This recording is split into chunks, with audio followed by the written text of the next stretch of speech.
The Apostle Paul sometimes has a reputation for being a little bit brusque and being a little hard-edged, and sometimes that's a well-deserved reputation. But we also need to remember different ways in which Paul talks about himself and talks about his ministry. 1 Thessalonians chapter 2, verse 7 is a nice example of this. Paul is writing to Christians in Thessalonica, and he is recounting his initial time with them, who he was, what his ministry was like when he was first there, along with his co-workers Timothy and Silas. And he says to the Thessalonians that we, the three of them, were gentle among the Thessalonians, like a nurse tenderly caring for her own children.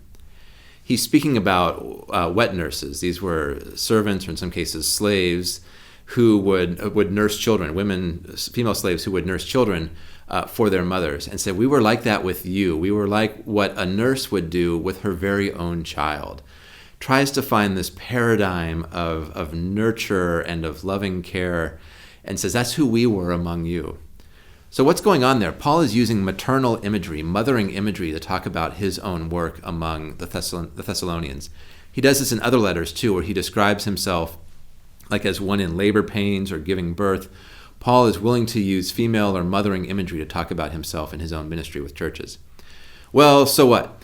Well, one thing that's very interesting about that is Paul is not afraid of or not adverse to using cultural images being used in his culture that would have been a little bit less than fully manly, a little bit less than fully valued, and is willing to take on perhaps more despised images, at least in his culture, or images that don't communicate power and authority in quite the same way. He will use images of power and authority when he talks about the gospel. When he talks about his own ministry, he's also quite willing at times to talk about nurture and love and concern, and a very much a self-giving kind of love and concern. So Paul sees himself in relationship to the churches he founded really in some different ways, and in ways that remind us that for him the gospel is not all about exercising control over others, but is really about coming alongside of others and being involved in mutual concern and being involved in a very intimate nurture of one another.